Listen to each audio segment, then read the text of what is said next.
Хасан el-Басриден сураган экен, шайтан уктайбы деп. Десе Хасан el-Басри жооп берген экен, уктаганда кичине эс алып алат элек депчи.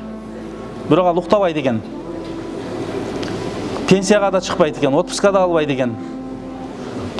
Ада ишемби, жекшемби күн деген нерсе жок экен. Куш уйку да кылбайт экен да.